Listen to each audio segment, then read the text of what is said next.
김자림 캐스터 마감 상황 전해주세요. 네, 유럽 주요국 증시는 ECB 통화정책회의에 대한 경계심에도 불구하고 일제히 상승으로 마감했습니다.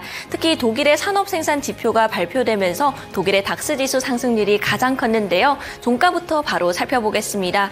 네, 독일의 닥스지수 0.79% 상승했습니다. 외에도 영국의 FTSE 지수 그리고 프랑스의 까크 지수는 각각 0.41%, 0.72%의 상승률을 기록했는데요. 독일의 2월 산업생산이 발표됐습니다. 전월 대비 2.1% 오르면서 시장의 전망치인 0.3% 증가를 크게 웃돈 수치였습니다. 1월에 8개월 만에 반등에 성공하고 지금 2개월째 상승세를 지속하게 된 건데 자동차나 건설 쪽이 특히나 좋으면서 전체 지표를 끌어올렸습니다. 이에 따라 경기 회복에 대한 기대감도 점점 커지고 있습니다. 실제로 독일이 최대 경제국으로 꼽히는 만큼 자동차나 산업재 업종이 각각 1.3%, 0.8% 증가했고요. 외에도 구리 가격 급등으로 인해서 기초 원자재 섹터가 2%대 상승률을 기록했습니다. 앞으로 남아있는 일정들도 함께 살펴보겠습니다. 4월 11일 ECB 통화정책회의가 예정되어 있는데 시장은 금리 동결 쪽으로 점치고 있고요. 6월에 금리 인하에 대한 힌트를 얻을 수도 있을지 주목하고 있습니다. 외에도 4월 12일 금요일에는 독일의 3월 CPI부터 영국의 2월 산업생산과 GDP 발표까지 예정되어 있습니다. 이렇게 유럽 주요국 증시가 독일의 생산 지표 발표에 힘입어 상승세를 보인 만큼 앞으로 남아있는 일정들 지표 발표에도 주의를 기울이시는 것이 좋겠습니다. 국제유가 살펴보겠습니다. 연일 강세를 이어가던 이 국제유가가 장중 84달러까지 내려온 모습을 확인할 수 있었습니다. 현재 시세부터 바로 살펴보겠습니다. 네, 0.39% 내린 86.57달러에서 거래가 되고 있습니다. 이렇게 국제유가 소폭의 하락세를 보인 데에는 중동 긴장 완화 조짐 때문인데요. 가자 지구에서 이스라엘군이 병력을 일부 철수했습니다. 휴전에 대한 기대감이 점점 커지고 있는데 실제로 이집트 카이로에서 휴전 협상도 진행 중입니다. 다만 의구심도 어느 정도 존재합니다. 로이터 통신에 따르면 하마스 측이 휴전 협상에 큰 진전은 없다라고 선을 그었고요. 현재 그래프를 조금 더 자세하게 살펴보시면 84달러까지 내렸다가 다시 현재는 소폭 올라온 모습을 확인할 수 있습니다. 근데 그 이유는 네타냐후 이스라엘 총리가 가자지구 라파 공격 날짜를 정했다며 지상전 강행에 강한 의지를 표명했기 때문입니다. 거기에 이제 이란이 이스라엘에 직접적인 공격을 개시할 것으로 보이는 라마단 기간도 임박했습니다. JP모건과 블룸버그에 따르면 국제유가가 곧 100달러를 돌파할 것이라는 전망을 내놨습니다. 네, 이렇게 중동 긴장 완화에 따라서 국제유가는 하락세를 보였지만 금 가격은 연일 상승세를 이어가고 있습니다. 현재 시세를 보시면 2,358달러에서 거래되고 있고 0.55% 상승했습니다. 장중 2,370선도 돌파를 했는데요. 고가가 2,372달러였습니다. 네, 미국의 유명 경제학자 데이비드 로젠버그에 따르면 향후 금 가격이 온스당 3,000달러를 돌파할 것이다. 연말까지 상승 랠리를 이어갈 것이다 라고 전망을 했는데 그 상방 압력으로는 지정학적 리스크 그리고 미국 연방정부의 부채 리스크를 꼽았습니다. 한편 달러화는 약세로 전환했습니다. 달러 인덱스가 소폭 하락으로 돌아섰는데 지난주 미국 3월 비농업 고용지표의 여파를 어느 정도 소화한 모습을 확인할 수 있었습니다. 네, 이렇게 유럽 주요국 증시부터 원자재 가격 마감 상황까지 함께 짚어봤습니다. 이어서 SH인베스트먼트 김선영 연구원 통해서 뉴욕 증시 마감 상황 알아보겠습니다. 네, 연구원님 안녕하세요. 네, 안녕하십니까. 간밤 뉴욕 증시 어떤 흐름 보였을까요? 예, 지난 주말에 예상보다 강한 고용 보고서에 이어 오는 수요일 발표되는 3월의 CPI 발표를 앞둔 경계 심리 속에 오늘 뉴욕 증시는 보합권에서 혼조세로 마감됐으며 지수별로는 다우 지수가 0.03%, S&P 500은 0.04% 하락했던 반면 나스닥은 0.03%, 러셀 2000은 0.5%의 오름세를 보였습니다. 미국의 3월 고용 추세 지수 ETI가 소폭 상승한 점이 미국 국채 금리의 상승을 가져오면서 시장의 부담이었는데요. 민간 경제기관 컨퍼런스 보드에 따르면 미국의 3월 ETI는 112.84를 기록해 전월보다 상승했고 지난 2월 수치는 111.85로 소폭 하향 수정됐는데요. ETI는 고용시장을 보여주는 선행지수로 이 지수가 상승하면 고용이 증가할 가능성이 높은 것으로 보여지고 이 지수가 하락한다면 고용이 줄어들 가능성이 높다는 것으로 해석이 되고 있는데요. 보드 측은 ETI 지수는 3월에 소폭 증가해 2024년 2분기에도 고용이 계속 증가할 것이라는 신호를 주고 있다고 밝혔습니다. 오늘 업종별로는 임의 소비재, 금융, 운송, 소매, 유틸리티, 부동산 등이 상승했던 반면 에너지, 헬스케어, IT, 제조, 필수 소비재, 건설업이 하락했고 오늘 벤치마크인 10년 만기 국채금리는 전일 대비 상승한 4.42%, 달러 인덱스는 0.15%의 약세를 보였습니다. 미국의 일부 경제학자들이 예상을 상회한 최근에 미국의 경제 지표들로 인해 연준의 올 여름 금리 인하가 불가능해진 것으로 예상하고 있습니다.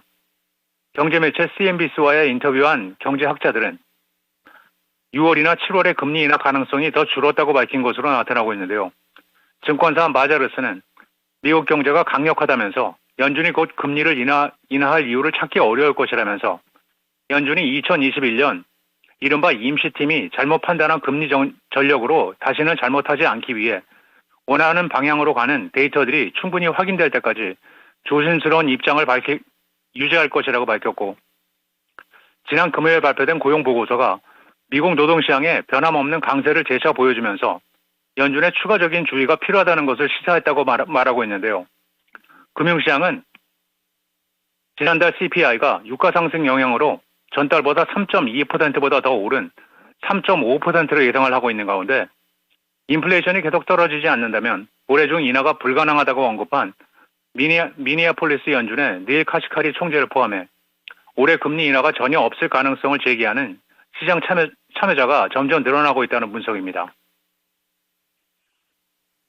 미 최대 은행 JP모건 체이스의 회장인 제이미 다이먼 CEO가 인공지능 AI가 은행이 고심하는 가장 큰 문제일 수 있다면서 그 영향을 산업혁명을 초래한 증기기관에 비유하고 있습니다. 그는 주주들에게 보낸 연례 소환을 통해 JP모건이 직면하고 있는 자산별 산업 업데이트의 첫 번째 주제로 AI를 선택하고 이같이 강조하면서 인공지능이 가져올 영향을 인쇄기, 증기기관, 전기, 컴퓨팅, 그리고 인터넷 등과 비교하면서 거의 모든 업무를 향상시킬 수 있다면서 JP모건은 사기 탐지, 마케팅, 그리고 위험 전반에 걸쳐 약 400개 이상의 애플리케이션 작업을 하고 있으며 회사 직원 가운데 머신러닝과 데이터 과학자만 약 2,000명이라고 덧붙였습니다.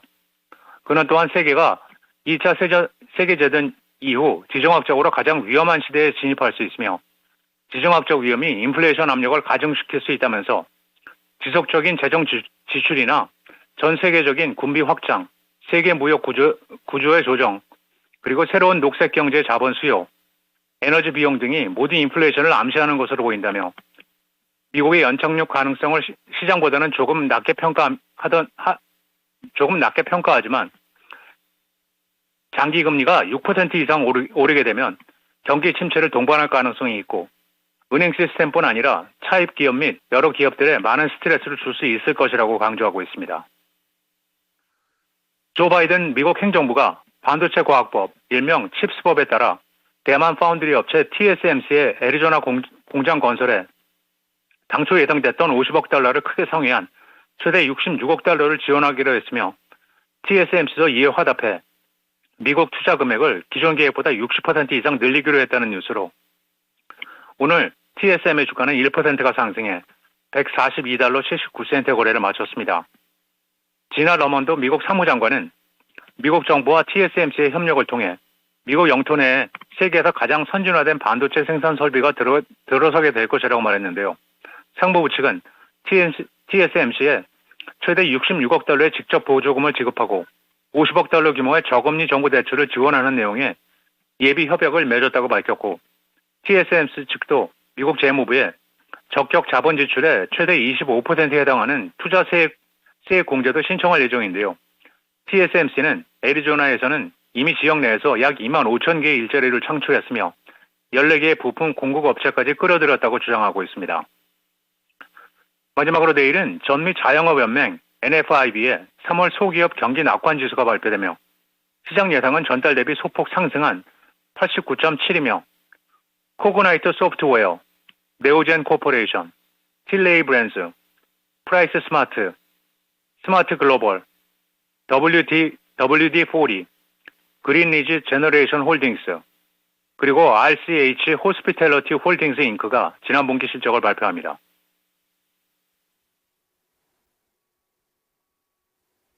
네, 뉴욕 증시 마감 상황부터 주요 실적 일정까지 함께 짚어봤습니다. 오늘 말씀 고맙습니다. 네, 감사합니다. 간밤 뉴욕 증시 3대 지수 미국의 CPI 발표를 앞두고 혼조세로 마감했습니다. 이어서 국내 증시 마감 상황 알아보겠습니다. 양시장 희비가 엇갈렸는데요. 코스피는 0.13% 오르며 강보합권 수준이었습니다. 2,717선에서 마무리가 됐고요. 코스피 시가총액 1위에 꼽히는 삼성전자의 경우에는 외국인의 러브콜로 인해서 장중 52주 신고가를 경신하기도 했지만 그 상승분을 전부 반납하며 정확하게 보합해서 거래를 마쳤습니다. 코스닥은 연이틀 1%대 하락세입니다. 어제장에서는 1.34% 내리며 860선에서 거래를 마쳤는데요. 포인트로는 11포인트 정도 내렸습니다. 특히 2차전지 업종을 중심으로 약세를 보이면서 지수 하락을 주도했습니다. 선물지수는 0.39% 소폭의 상승으로 거래를 마쳤습니다. 이렇게 양시장 희비가 엇갈렸던 데에는 외국인의 수급을 가장 큰 원인으로 들 수 있겠습니다. 투자주체별 매매 동향 살펴보겠습니다. 네, 거래소 쪽에서는 외국인이 나홀로 사자세를 보이면서 2,061억 원 매수 우위를 기록했고요. 코스피의 상승을 이끌었습니다. 반대로 개인과 기관은 각각 933억 원, 1,125억 원 팔자세를 기록했는데요. 외국인이 하루 만에 매수세로 이렇게 돌아선 모습을 확인할 수 있었고 특히 전기, 전자 업종 그리고 저PBR 종목을 중심으로 매수세가 강하게 들어왔습니다. 코스닥 쪽에서는 외국인과 기관이 연이틀 쌍끌이 매도로 코스닥은 1% 하락률을 보였습니다. 외국인은 1,532억 원, 기관은 1,714억 원 팔았고요. 개인 홀로 3,452억 원 매수 우위를 기록했습니다. 장 초반부터 외국인과 기관이 매도폭을 점점 키워나가면서 코스닥의 낙폭은 점점 깊어졌습니다. 이렇게 투자주체별 매매 동향까지 모두 짚어봤는데요. 계속해서 중동 리스크 관련 종목들이 시장에서 주목을 받고 있습니다. 그 중에서도 어제장에서는 방산 관련 테마들이 크게 눈에 띄었는데요. 중동 확전 우려감에 이란과 이스라엘이 날선 공방을 이어가고 있고 내일을 전후로 이 라마단 기간에 이란이 이스라엘에 보복 공격을 개시할 것이라는 전망이 커지고 있습니다. 원자재 가격이 상승하면서 관련 종목들도 올랐는데 어제장에서는 방산 테마가 함께 눈에 띄었습니다. 특히나 정부 정책 관련된 기대감도 나와 있는데요. 방산 수출 관련 정부 지원이 긍정적으로 전망됩니다. 수은법 통과와 정부 지원책이 빠르게 작용을 하고 있어 수출 수주 확대로 올해 실적 성장과 주가 상승이 전망된다라는 증권사의 리포트도 있었습니다. 관련 종목들을 보시면 상대적으로 작은 종목들이 눈에 띄었습니다. 스페코, 삼용, ENC 같은 종목들이 10% 넘는 상승률을 기록했고요. 외에도 하나하나, 휴니드, 빅텍 같은 종목들도 5% 내외의 상승률을 기록했습니다. 간밤 추가적인 전쟁 관련 소식도 잠깐 짚어보겠습니다. 이스라엘과 하마스 간의 휴전 협상이 진행 중입니다. 휴전 기대감에 국제유가는 1% 하락세로 돌아섰습니다. 네, 이어서 자율주행 관련 종목들 함께 살펴보겠습니다. 테슬라가 8월에 로보택시를 선보일 것이라고 발표를 했는데요. 자율주행 기술을 이용해서 무인으로 주행하는 테슬라의 전기차인데 무인 택시라고 생각하면 쉽겠습니다.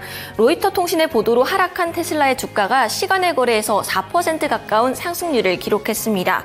테슬라의 이렇게 로보택시에 대한 상용화 기대감도 분명히 존재하지만 불신의 싹도 점점 커지고 있습니다. 전기차가 부진하고 판매량도 안 좋은 상황 속에서 이미 치열한 이 로보택시 시장에 뛰어들게 된다는 점인데요. 국내 관련 종목들도 대부분 윗꼬리를 단체로 마감이 됐습니다. 모바일 어플라이언스의 경우에는 가장 큰 폭으로 올랐습니다. 16.33% 오르며 2,565원에 거래를 마쳤고요. 외에도 현대 오토에버, 라닉스, 퓨런티어, 모트렉스 같은 종목들은 각각 2%에서 6% 정도의 강세를 기록했습니다. 테슬라가 간밤 5% 가까운 상승률을 보이면서 이 로보택시에 대한 기대감이 점점 시장에 커지고 있다는 점도 확인해 보시기 바랍니다. 네, 마지막으로 저PBR 관련 종목들 살펴보겠습니다. 총선을 앞두고 밸류업에 대한 관심이 증가하면서 자동차, 금융주를 중심으로 외국인의 수급이 집중됐는데요. 특히 밸류업 엔진을 달고 현대차와 기아의 주가에 재시동이 걸렸습니다. 시장도 안 좋고 전기차도 부진한데 거기에 이제 반도체 쪽으로 수급이 쏠리며 한동안 자동차주가 소외를 받았었습니다. 다만 어제장에서는 큰 폭으로 반등을 했는데요. 현대차와 기아 각각 3%의 상승률을 보이면서 23만 2,500원, 10만 8,500원의 종가를 형성했습니다. 네, 현대차 일봉통해서 조금 더 자세한 흐름 짚어보겠습니다. 네, 현대차의 일봉을 살펴보시면요. 네, 최근 계속해서 5거래 연속 하락세를 보였습니다. 그러다가 4월 초부터 3거래 연속 상승세를 보이고 있는데요. 네, 조금 더 자세하게 살펴보시면 1월에 이제 밸류업에 대한 기대감으로 큰 폭으로 올랐다가 횡보세를 보였습니다. 이후 5거래 연속 하락했고 최근 들어서는 다시 밸류업 총선을 앞두고 3거래 연속 상승세를 이어갔고 어제장에서는 3% 가까운 상승률을 이어갔습니다. 네, 기아도 마찬가지로 이렇게 상승으로 전환한 모습을 확인할 수 있었는데요. 밸류업뿐만 아니라 신사업과 실적에 대한 기대감이 점점 커지고 있기 때문입니다. 1분기 잠정 실적 발표를 앞두고 예상치를 상회할 것이라는 전망이 나오고 있는데요. 제품 믹스 효과 그리고 환율까지 긍정적으로 작용할 것으로 보입니다. 이렇게 실적이 좋다면 주주 환원 규모도 커질 수밖에 없기 때문에 이에 대한 기대감도 함께 나와 있고요. 외에는 이제 보험이나 또 전기가스 관련 섹터들이 좋았습니다. 하나금융지주, 신한지주 같은 종목들이 각각 2%, 0.68% 올랐고 KB금융도 0.29% 상승으로 마쳤습니다. 이 관련 종목들이 이번 주 수요일 총선에 따라서 변동성이 나올 수 있기 때문에 계속해서 주가 흐름 체크해 보시는 게 좋겠습니다. 네, 지금까지 어제장 특징 섹터 3가지 전해드렸습니다. 글로벌 시황 마감 전해드렸습니다.